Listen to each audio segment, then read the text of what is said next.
Buenas tardes.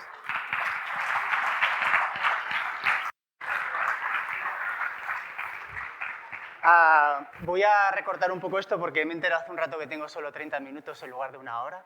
Y, y entonces lo que voy a hacer es, esta charla que tenía un par de partes, y lo que voy a hacer es dejaros nada más que la primera, que es un poco la solución de los deberes, y luego unas guías para que juguéis con Gemini o con ChatGPT, como nos han contado Josemi y Gerardo antes, pero desde un punto de vista completamente diferente.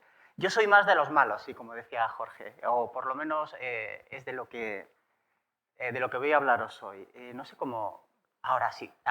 Quería hablaros de un bicho que se llama de la vieja escuela, ¿no? El título de esta jornada hoy era de la vieja escuela a la era de la inteligencia artificial, ¿no? Y yo voy a hablaros un poco de la vieja, no de la vieja escuela del Pleistozoico, ¿no? De los años 80, sino de la vieja escuela de hace 15 o 20 años. Y quería hablaros de algo que no sé cuánta gente de aquí os suena. ¿Cuántos os suenan estos términos? Vault 7, ¿os acordáis? En 2017, levantad la mano. ¿Quién se acuerda de esto? Una mano, yo poquísimas manos. Eso son buenas noticias porque igual aprendéis algo hoy.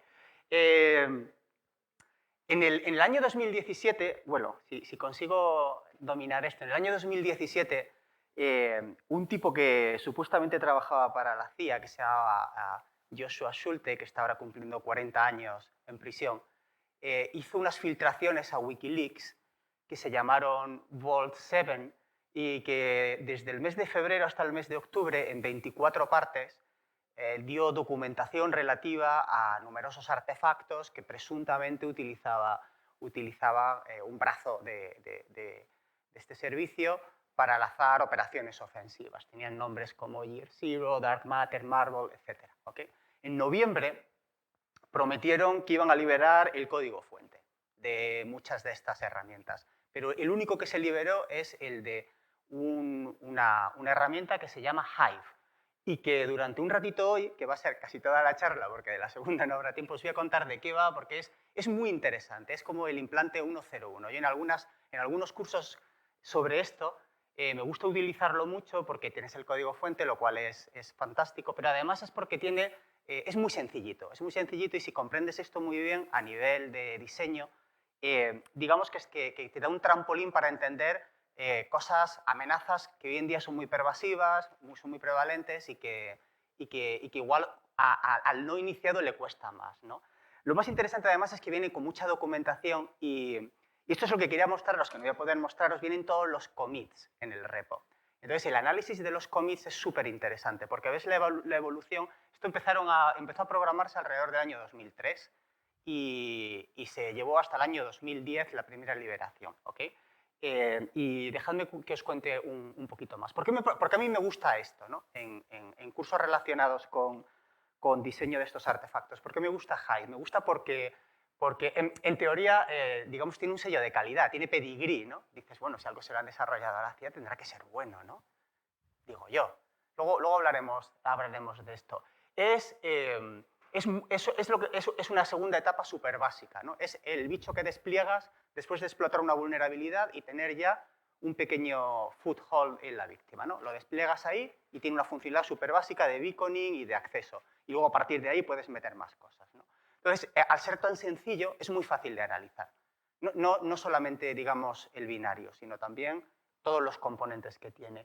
Es muy simple, pero a pesar de ser simple tiene una funcionalidad muy interesante. A mí lo que más me gusta de esto, que es justamente lo que quería enseñaros, qué bueno es algunas herramientas como Gemini y ChatGPT al analizarlo, son los triggers, porque tiene unos triggers que aquí Alfonso sabe un poquito de esto de esteganografía para intentar camuflarlos dentro de la red donde van embebidos en múltiples paquetes. Y esos triggers, el código es un coñazo de analizar, porque es un parser gigantesco metido dentro de los paquetes y los LLM son extraordinariamente buenos a facilitarte esa labor de ingeniería inversa. Es una labor de ingeniería inversa muy particular, muy particular. ¿De acuerdo? Incluso para cualquier principiante solo tenéis que saber C y un poquito de sistemas operativos, pero muy poquito. Lo podéis analizar perfectamente. Y además tienes muchos insights que típicamente no te los encuentras en una nota de inteligencia que decía Josemi antes, porque no están disponibles, porque solo están en el código fuente, porque en el binario tienes casi todo, pero no tienes, por ejemplo, los comentarios de los programadores, ¿no? Que son fantásticos, te dan un montón de información del equipo que está detrás, de las discusiones que hay de diseño y todo esto, ¿ok? Y una de las cosas por las que a mí me gusta también Hive, entre otros, es porque también sirve para demistificar un poco estas ideas preconcebidas que tenemos sobre qué sofisticadas son estas cosas, y no son para nada sofisticadas, como veréis ahora, absolutamente. Otra cosa es el impacto que pueda tener en el mundo real, pero no son sofisticadas. Así que dadme un par de minutos para contaros, para daros la foto global y luego nos centramos en un componente. Como os decía antes, esto está sacado de uno de los documentos, que es la guía de configuración que se distribuía a los operadores. Los operadores de esto no tenían por qué saber cómo estaba diseñado esto. Es una herramienta que tú despliegas y te funciona. Te da una shell y subes y bajas cosas, ya está, nada más. Y les explicaban paso a paso cómo utilizarla, ¿de acuerdo? De lo que vamos a hablar hoy es de esto de aquí. Esto es la víctima, ¿no? Es la máquina en la que tú has desplegado un bichito que te va a hacer ping regularmente y con el que tú te va a dar acceso a esta máquina, ¿de acuerdo? El resto de la infraestructura eran 3 CentOS, que estos son servidores virtuales que se utilizan para... son estructuras de comando y control súper estándar. Estas se utilizan para... Es básicamente un Apache con IP-tables para forwardear tráfico, a veces de varios saltos, para camuflar realmente a dónde va. ¿Okay? Y aquí había un Blot. Si no conocéis, Blot es un proxy, ¿vale? Esto es un proxy que lo que hacía era autenticar los triggers que venían desde aquí, los beacons, y si estaban autenticados iban a la máquina que las iba a gestionar, y si no están autenticados lo que hacen es que los manda a un servidor cover. Esto es porque si alguien, por lo que sea, haciendo un escaneo de internet, escribe playadelrío.com, pues quieres que vaya a un sitio que sea playadelrío.com, ¿vale? Para que no se levante la liebre, ¿de acuerdo? Realmente, a nivel un poco más operativo, aquí típicamente lo que es un pool enorme de dominios, muchos dominios registrados, muchos proxies, y aquí intentas también stage servers, unas cosas que no aparecen aquí, pero esta es un poco la foto, ¿de acuerdo? ¿Cuál es la idea de todo esto? Pues la idea es que aquí hay unos señores que se sientan desde aquí, que es desde donde digamos, controlan a una víctima, y lo que hacen es que alguien les ha implantado ya esto aquí, típicamente explotando vulnerabilidades súper sencillas. Por ejemplo, veréis que una de las arquitecturas aquí son routers Soho, los MikroTik, estándares, los TP-Link, los que se ponen en el borde de muchas organizaciones, porque esas máquinas son como muy inseguras. Algunas vienen, por ejemplo, con passwords predefinidos, hardcodeados, que no se han cambiado, y otros son muy difíciles de actualizar, etc. ¿Okay? De lo que vamos a hablar en estos minutitos es exclusivamente del implante, ¿de acuerdo? El implante, lo bueno que tiene es que tenéis el código fuente. De hecho, recomendación, cuando salgáis de aquí, hoy, mañana, hacer un fork, bajarlo y dedicarle un ratito a leerlo, porque vais a aprender un montón de cosas. Esto lo hice el otro día y, en total, esta versión concreta, que es la 2.6.1, realmente toda la chicha son 30 ficheros en C. No más de 5.000 líneas de código, porque hay un montón de ficheros alternativos que no sirven para nada. 5.000 líneas de código, que no es mucho. Seguro que en la carrera habréis hecho cantidad de proyectos un poco más grandes que todo esto, ¿de acuerdo? Olvidaros del resto porque son típicamente ficheros para auxiliares de configuración y makefiles que hacen falta. ¿De acuerdo? Estos son los 70 ficheros core, ¿de acuerdo? Y están localizados aquí, en el servidor, porque tiene una arquitectura cliente-servidor donde el servidor es el implante que está implantado y el cliente es el panel de control, el dashboard o la herramienta que utiliza el operador para, digamos, enviar comandos hacia el implante, ¿no? Esto es súper estándar, ¿de acuerdo? Antes de empezar, algunos preliminares que os dejo. Os dejo 2 o 3 notas que son muy bonitas. Una, algo que os vais a dar cuenta enseguida mirando el código, aunque sea a mano, pero se lo podéis preguntar a ChatGPT y lo pilla a la primera, es cuántos programadores hay ahí. Cómo de bueno es detectando estilometría en código fuente, ¿de acuerdo? Entonces, hay cosas que son súper obvias. Por ejemplo, incluso dentro del mismo fichero de código fuente te encuentras, ¿sabéis lo que llamamos snake case y camel case, ¿no? Que es esta lucha que hay entre si todo junto con mayúsculas y minúsculas o lo separo así, ¿no? Pues esto es muy típico. En algunos casos hay comentarios que son súper divertidos, ¿no? Por ejemplo, aquí alguien ha escrito podemos retornar la función desde aquí. Ya no hay ninguna necesidad de irnos al final de la función porque en este momento ya no hay nada que limpiar. Return failure. Y alguien se lo ha comentado, clic, clic, y ha dicho, no creo que eso sea verdad. Has hecho una alocación de datos de una beacon y vamos a limpiar la memoria antes de salir de aquí, ¿no? Y hay cantidad de comentarios que a veces son muy obvios porque, por ejemplo, hay un autor empieza siempre los comentarios en mayúscula y termina con un punto al final. Y otro escribe aquí pegado del tirón, ¿no? Y a veces encuentras como sí y pone debajo no. Y te he dicho que sí, hemos utilizado la gestión de memoria. Y dice el otro, no, lo vamos a dejar así, pero no, ¿no? Entonces, esto es muy, muy interesante. Una cosa que es un problema, no sé, por ejemplo, esto es muy típico si alguna vez os ponéis a analizar el código fuente de rootkits, veréis que hay cantidad de... Y si es la versión del kernel 2.401, 2.402, porque son básicamente cada kernel tienes que ir cambiando un montón de cosas. En estos bichos que son multiarquitectura, hay versiones para x86, Spark, MIPS, BELE, PowerPC y luego para Linux, para tres Solaris diferentes, para MikroTik y para 12 sabores de Windows. Pues está el código petado de cosas así. Y esto es horrible de leer. Es horrible de leer pues porque tienes que ir viendo cómo limpiarlo, ¿no? Entonces, por ejemplo, para limpiar el código, las herramientas de IA como Gemini, como ChatGPT son súper buenas porque le dices, cógete esto y sepáramelo, hazme un split en dos versiones. Por un lado la parte de Solaris y por la otra parte de Linux, que es la que me interesa. Y eso funciona fenomenal.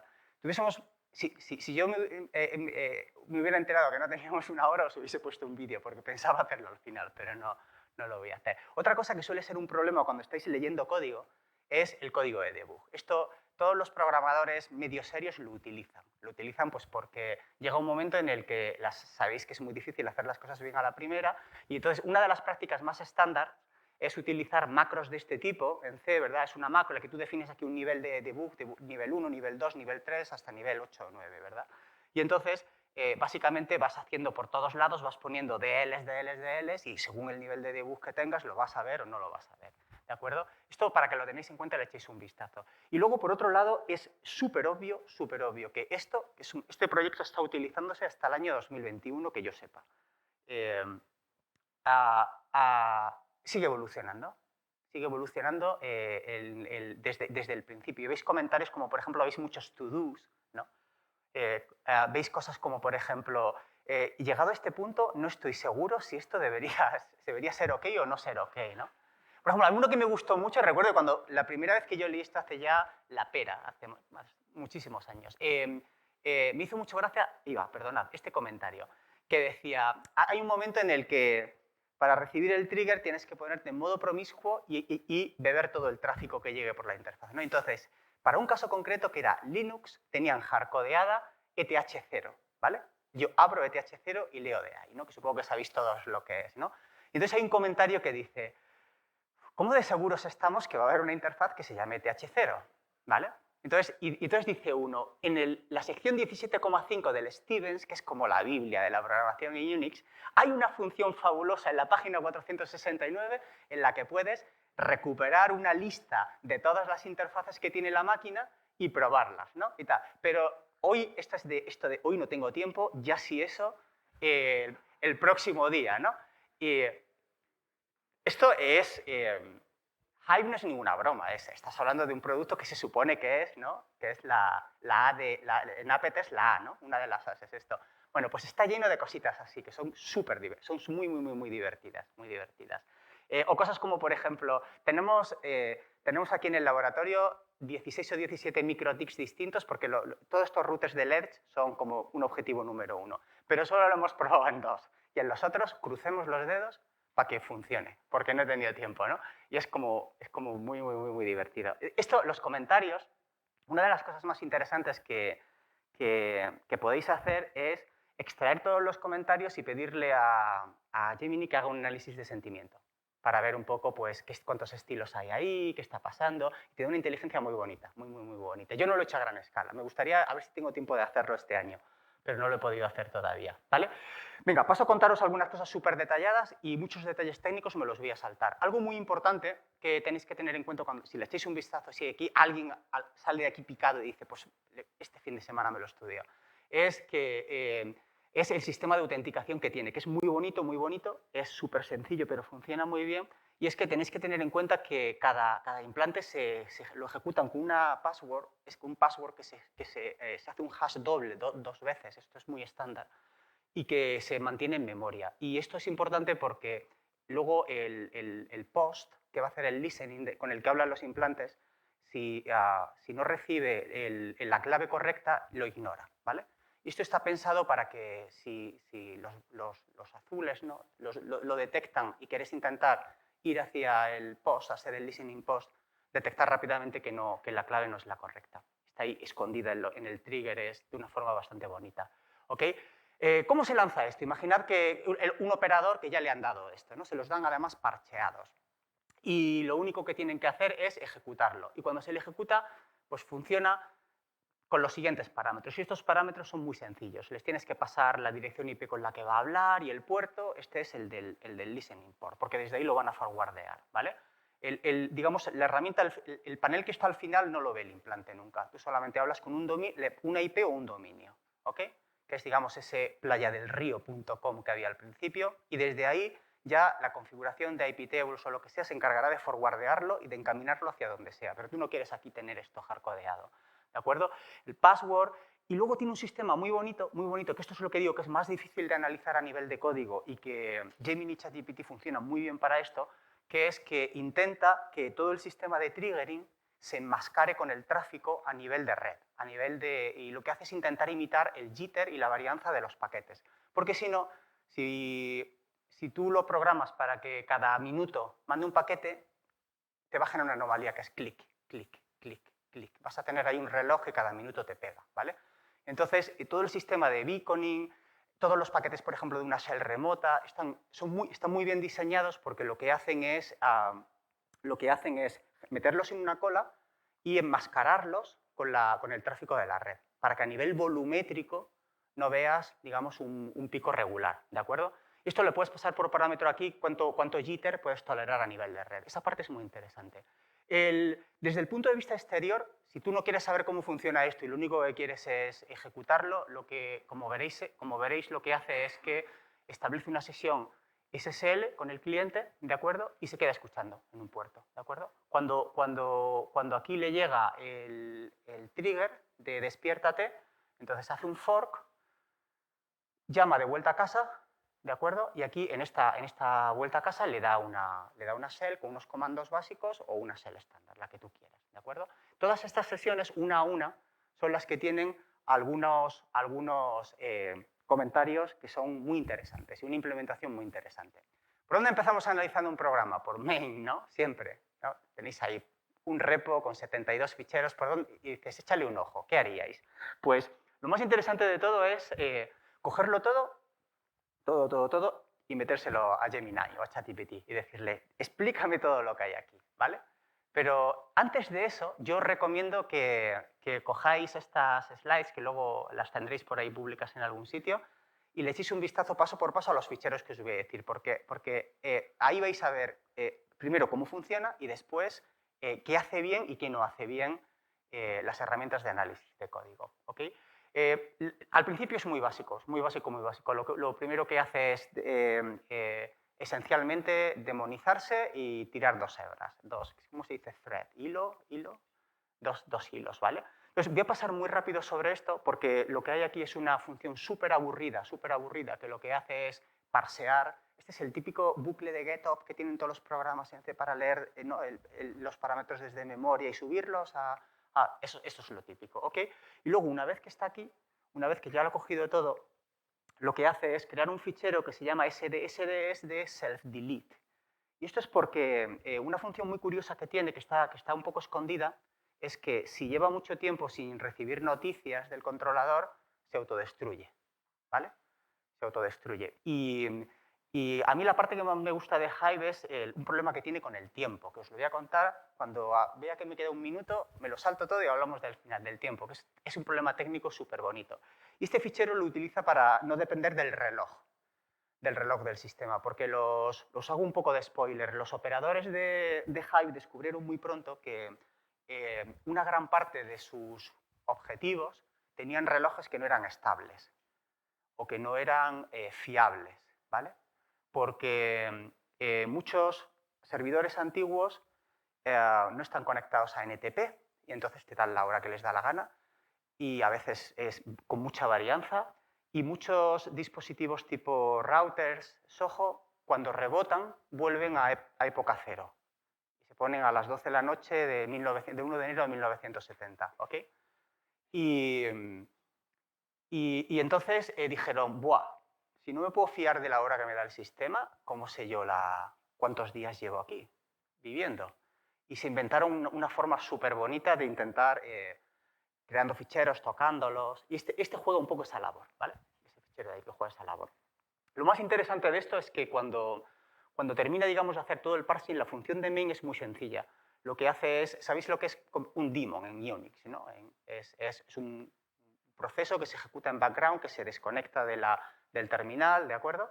Y se queda ahí. Pues lo que hace es que se pone así y lanza por un lado el sistema de beaconing. El sistema de beaconing lo que hace es que periódicamente va mandando de forma autónoma, ¿ok?, a una serie de info que recopila. Típica, los procesos que se están ejecutando, información sobre tráfico de red, es como una foto, va cogiendo una foto digamos, de la víctima y la va mandando, ¿ok? Y luego se queda esperando dormido a que te llegue un trigger, ¿de acuerdo? En la parte de beacon me la voy a saltar, me voy a saltar, digamos, el código. El código es horrible de analizar, es horrible de analizar porque lo único que hace es rellenarlo con todos estos datos aquí. Es básicamente la dirección MAC, uptime, la lista de procesos. La lista de procesos la coge haciendo un PS básico, PS hardcodeado ahí, que tienen. Un sistema de unas funciones internas para coger configuración de la red, toda la configuración de la red, y todo esto se empaqueta en headers y todos estos headers se van mandando, ¿de acuerdo? Se van mandando de una manera estándar.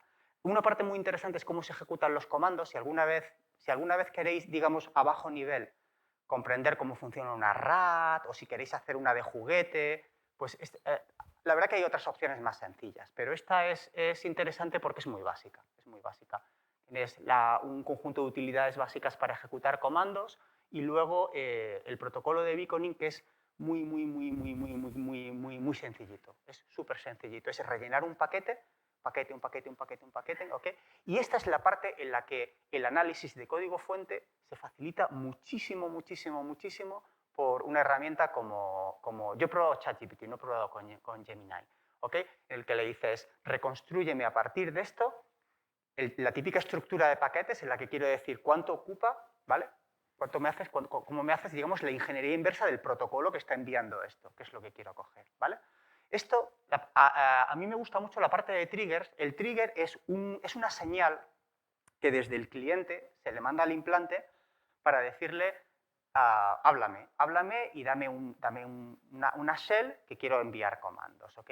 Esta es la única parte sofisticada que tiene Hive, es esta. Todo lo demás es extraordinariamente básico. Es un implante del año 2002-2003 que luego nunca lo evolucionaron más. Pero el trigger sí es muy bonito. Es muy bonito porque es, digamos, también lo que levanta más la detectabilidad, por lo menos entre sus víctimas. Tiene tres, uno basado en ICMP, otro en UDP y otro en TCP, y para cada uno de ellos varios mensajes, ¿ok? Entonces, lo que se hace fundamentalmente es enviar una señal que el implante tiene que tomar la decisión de si viene de una fuente autenticada o no, ¿de acuerdo? De si viene de una fuente autenticada o no, de si viene realmente de su máster o si es alguien que lo ha descubierto pero ha dicho, tranquilos, vamos a experimentar un poco con él porque no voy a hacer un boost aquí, ¿no? Que esto es muy típico. ¿Cómo hace eso? Pues lo hace de varias maneras.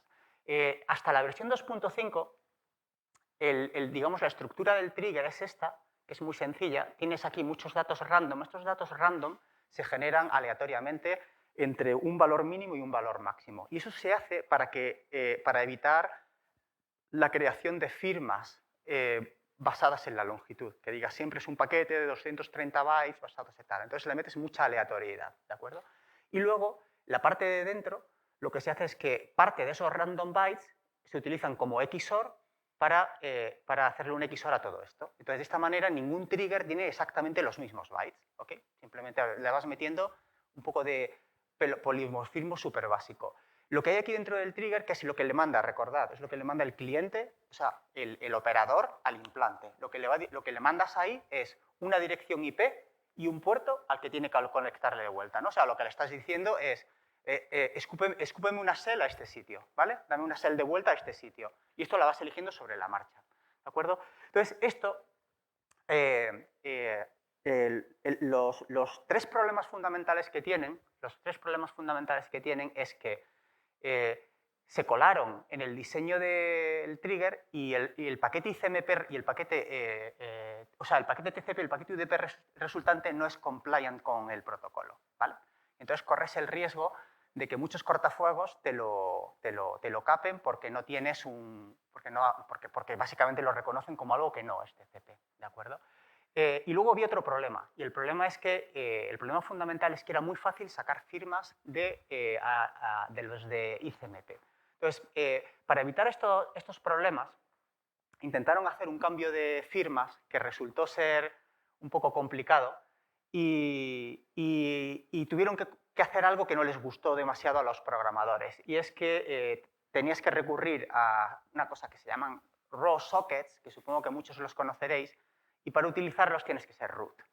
Y esto dijeron, me estás complicando la vida porque desde el punto de vista operacional yo esto podía vivir sin ser root y ahora me vas a obligar a tener que ser root, lo que implica pues, una elevación de privilegios o explotar otro... Pero bueno, esto en su día no fue ningún problema.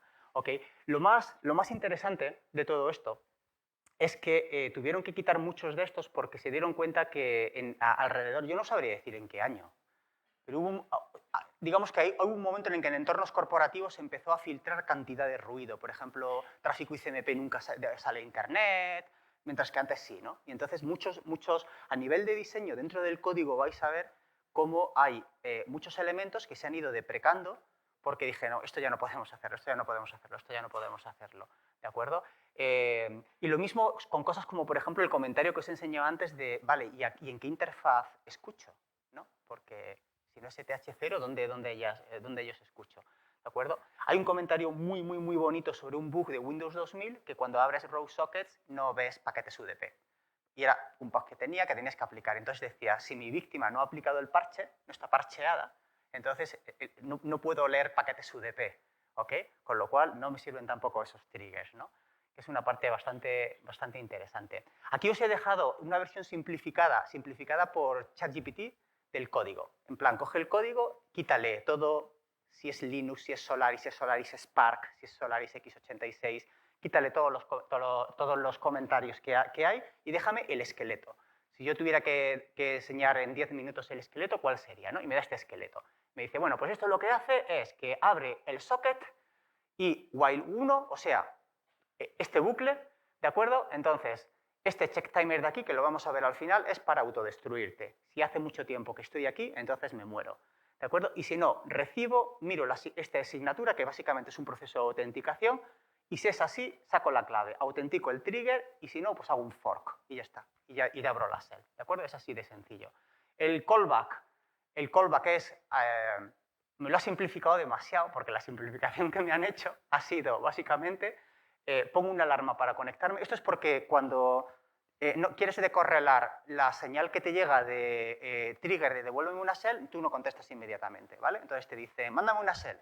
Entonces tiras una alarma y te esperas a lo mejor 30 segundos, 15 segundos, un minuto y luego contestas, ¿ok?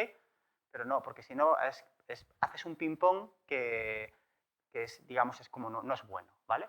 Entonces, manda una alarma aquí con un tiempo que esto, como me lo ha limpiado, como ChatGPT me ha quitado cantidad de código, tendré que mirar dónde está, ¿no? Pero digamos, coges rápidamente, interpretas muy rápidamente la función, ¿no? Coges la conexión, haces una conexión. Esto es una conexión con Polar SSL, que es una librería de TLS, ¿vale?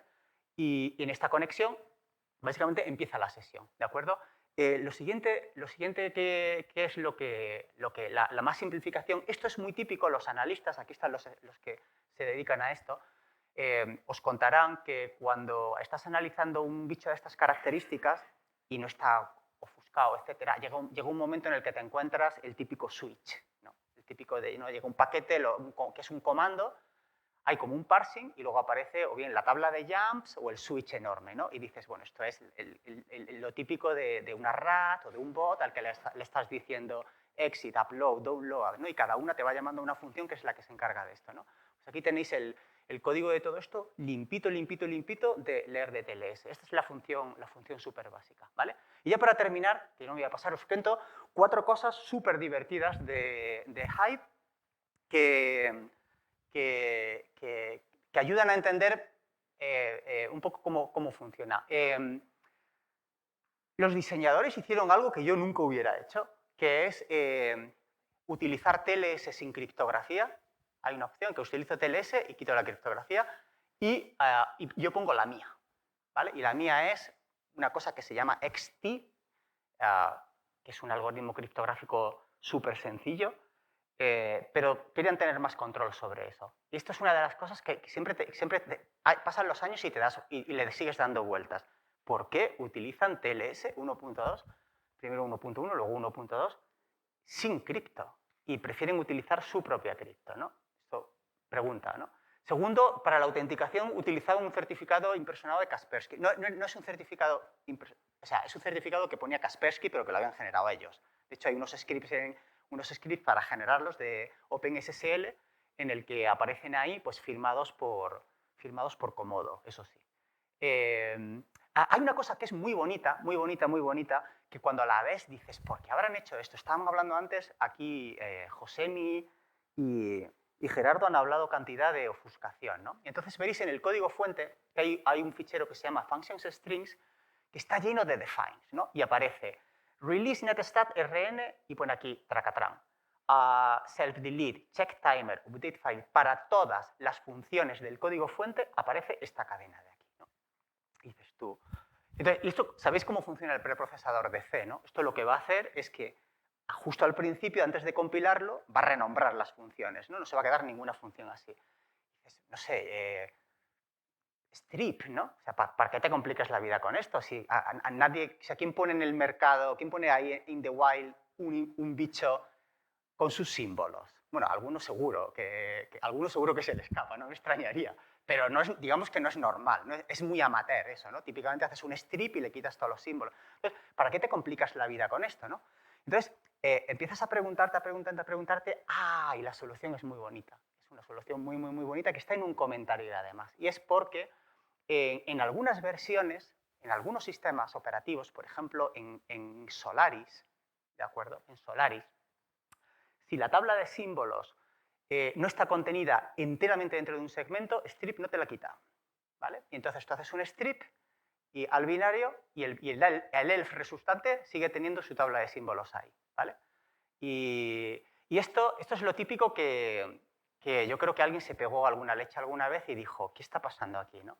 Entonces, ¿cuál es la solución? Esto es una solución, yo no conozco ningún otro ejemplo en el que utilicen esto, que es, digamos, un ofuscador en el código fuente porque cuentas con que no vas a poder hacer un stripping de los símbolos después, ¿no? Y tiene 3 o 4 casos de estos que son muy, muy, muy, muy bonitos.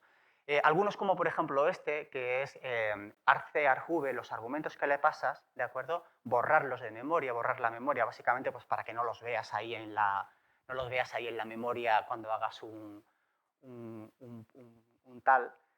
PS o cuando mires en algún forense súper básico. ¿Por qué? Pues porque en los argumentos está, por ejemplo, la IP del long beacon, está el puerto, hay una información que es muy valiosa, ¿no? Que se la pasas por argumentos. Y por último, ya para terminar, un caso muy chulo, un caso muy interesante que a mí me gusta mucho de este ejemplo. Es que hay una función aquí que se llama check timer, que si os acordáis, cuando está él escuchando, antes de nada está preguntando check timer. Y esto lo que hace fundamentalmente es mirar la última época, cada vez que te llega, que tú haces un beacon y te contestan ACK, o cada vez que te llega un trigger, tocas un fichero. y entonces el timestamp de ese fichero es el que utilizas para decir esto es mi tiempo de último contacto, esto es la última vez que mi dueño me llamó. ¿Ok? Entonces, uno de los parámetros con los que tú configuras a este implante es cuántos días tienen que pasar sin contacto para suicidarme. ¿Vale? Básicamente porque si llevo X días y nadie me ha llamado, o yo hago beacon regular pero no me llegan los hacks, no sé qué ha pasado. Aquí esto se ha levantado, entonces se han pillado a uno, a dos, a tres, al resto como los lemmings, ¿no? Nos tiramos aquí hacemos el puff, aquel para que no nos pueda pasar esto, ¿no? Entonces, esto es muy interesante, es súper interesante, porque la forma de hacerlo es muy sencilla. Entonces, esta versión ya está corregida, pero la versión anterior tenía una vulnerabilidad, ¿vale? Una vulnerabilidad que os voy a contar ahora. Esencialmente, si miráis aquí, lo único que sucede es que se calcula la hora actual, en este time, ¿lo veis? Y se le resta la marca de tiempo que tiene este st, que viene de arriba, de cogerle de stat a este fichero que os estoy diciendo de self-delete, ¿vale? Y se calcula esta diferencia, ¿vale? Este time diff aquí, ¿de acuerdo? Si este time diff es mayor que 0, entonces se mira si es mayor que digamos, el umbral de borrado, y si es así, se marca para... Este mark termination es una función muy interesante que no os voy a contar hoy, es que cuando has tocado un sistema, has estado en un sistema, aunque te autodestruyas, dejas una marca escondida ahí, ¿vale? Porque quieres luego posteriormente reconocerlo, ¿vale? Entonces lo marca y se borra, ¿vale? Se autodestruye. La autodestrucción es muy sencillita, es un shred básico y poco más, ¿ok? Pero se dieron cuenta de una cosa, y es que los operadores, que a veces los operadores pues le das la herramienta y la utilizan y ya está. No sabían por qué muchos implantes se estaban autodestruyendo prematuramente, ¿no? Decían, jolín, aquí hay gente, ¿no?, que ha cogido 100 víctimas y he perdido 90 mañana. ¿Qué es lo que ha pasado aquí? ¿No? ¿Por qué no eran 30 días el día de autodestrucción? ¿Por qué está pasando esto? Y entonces, analizando un poco lo que estaba sucediendo, lo que se dieron cuenta es que esta diferencia que estamos calculando aquí, ¿de acuerdo? Esta diferencia de aquí, era enorme. Decía, esta diferencia era enorme. Decía, la hora actual menos la última vez de contacto, ¿vale?, son 29 años. ¿Vale? Esto ya te pone una pista de lo que está pasando aquí, ¿no? Muy una pista de lo que estaba pasando aquí. No es que hicieran 29 años, es que esa diferencia era negativa. Y era negativa y estaban utilizando un signet long en la versión anterior, y sabéis lo que le pasa a los unsignet cuando le metes un valor negativo, ¿no?, que te vas al otro extremo. Y lo que estaba pasando es que en muchas máquinas, que es lo que os decía antes, en muchas máquinas el reloj se pone en época 1 después de rebotar. Y en otras, por el sistema de persistencia que tenían estos bichos, se levantaban antes de contactar a NTP. Y entonces resulta que cuando la máquina rebotaba, y entonces initd empezaba a levantar todos los demonios, levantaba este también, este en unos pocos segundos hacía el beaconing, le llegaba, hacía el check, pero todavía no le había dado tiempo al sistema a actualizar el reloj, ¿vale? Y entonces ahí había una condición de carrera en la que durante, a veces hasta algunos minutos, ¿de acuerdo? A veces en algunas máquinas Sun Spark antiguas, desde que las rebotas hasta que el reloj coge hora, pueden pasar hasta 2 minutos y medio. Durante la máquina está en el año 1970. Y entonces esa diferencia es negativa y el implante decía, ¡pof!, me pego un tiro, ¿no? Y se borraba. Entonces, en la versión 2.6 hay una parte muy interesante. Entonces, ¿qué quería hacer? Que ya me he colado. ¿Qué quería hacer? Si os gusta esto, ahora íbamos a hacer una cosa que no vamos a hacer porque me había equivocado yo, pero os recomiendo que lo hagáis. Cogeros el repo, que es fácilmente accesible, no os tengo que decir ni siquiera dónde está, echadle un ojo, experimentar con él y empezad a coger código fuente y metérselo a ChatGPT, jugado un poco con los prompts y decirle, explícame esto, ¿cómo funciona esta función de self-delete? ¿Qué están pasando aquí con los comentarios? ¿De acuerdo? Y id haciendo un poquito de prompt para construiros vuestro propio modelo mental de todos los componentes, de cómo funciona y todo eso. La funcionalidad básica veréis que es súper sencilla y donde es más interesante es en los detalles. Por ejemplo, toda la parte del protocolo de triggering y cómo está construido para hacer la autenticación es un poquito complicado, ¿de acuerdo? Es un poquito complicado. Os he empezado diciendo antes que era vieja escuela porque es vieja escuela. Esto es algo muy antiguo, que tiene más de 15, 20 años, y sin embargo, por ejemplo, XDR33, la 360 NetLab es una compañía de Threat Intelligence china, en enero del año pasado estaba ya descubriendo in the wild algunas muestras que tienen una similitud muy elevada de código de Hive. Hay cantidad de rats que se han levantado, sobre todo de los que trabajan con routers, levantados sobre esto. Así que os recomiendo que le echéis un ojo porque es muy bonito y porque también te permite comprender a un nivel un poquito más abajo, que es a nivel de los programadores, ¿no? Que hacen esto, qué decisiones de diseño tienen que tomar y qué alternativas puede haber. ¿Okay? Y esto pues, os facilitará, si os gusta este mundo, os facilitará luego pues, comprender muchos frameworks que hay de Command and Control que son open source y ver un poco los agentes, por qué están diseñados como están, los protocolos y todo eso. Y nada más, si que tenéis preguntas o comentarios o lo que sea, pues como ahora tenemos un ratillo, seguro que